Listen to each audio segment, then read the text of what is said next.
Welcome to குட்டஸ் vlog. இன்றைக்கி என்ன வீடியோன்னு பார்த்தீங்கன்னா, நம்ம ரியான் இந்த வருஷம் ஸ்கூலுக்கு போக போகிறாங்க. ஆமாங்க, அவர் இப்போ தான் பிறந்த மாதிரி இருக்குது, அதுக்குள்ளே ஸ்கூல் போக போகிறாரு. அவருக்கு வந்து ஸ்கூல் போக ரொம்பவே இன்ட்ரெஸ்ட் இருக்குங்க. ஆனால் அவங்க அப்பா தான் என்ன பண்ணுறாங்கன்னு பாருங்களேன். இந்த கான்வர்சேஷனை கொஞ்சம் கேளுங்க. ஆனால் என் பிள்ளை அழுதானா நான் தூக்கிட்டு வந்துடும், அதையும் சொல்லிட்டேன்.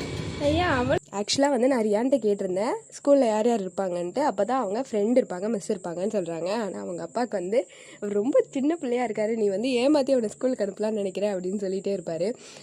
ஆனால் அந்த ஏஜில் அதை பண்ணி தானே ஆகணும், நம்ம என்ன பண்ணுறது. எனக்கும் யோசனையாக தாங்க இருக்குது. ஆக்சுவலாக அவங்க எப்படி இருப்பாங்க, எப்படி பிஹேவ் பண்ணுவாங்கன்னு ஒன்றுமே தெரியல, பயப்படுவாங்களா அப்படின்லாம். ஸோ இது கிளம்பும் போது என்னென்னலாம் பண்ணுறாங்கன்னு பாருங்கள். இவங்க சாமிலாம் வேறு கும்பிட்டுட்டு வந்தாங்கங்க போயிட்டு. ஆனால் நாங்கள் இன்னும் ஜாயின் கூட பண்ணலை, இப்போ தான் விசாரிக்கவே போகிறோம். அதுக்கே இவ்வளோ அலப்புற, டெய்லி எப்படி கூட்டிகிட்டு போயிட்டு வர போகிறேன்னு எனக்கே தெரியலைங்க. அதெல்லாம் கண்டிப்பாக வீடியோஸில் பார்க்கலாம். 2-3 ஸ்கூல்ஸ் விசாரிச்சுட்டு வந்தோங்க. அதில் எதில் ஜாயின் பண்ண போகிறோன்னு எங்களுக்கே இன்னும் தெரியல, இன்னும் கரெக்டாக முடிவு பண்ணல. ஆனால் ரியானிக்கு இதில் ஒரு ஸ்கூல் ரொம்ப பிடிச்சிருந்தது, அது என்னன்றதை அப்புறம் பார்க்கலாம். வரேன், பாய்.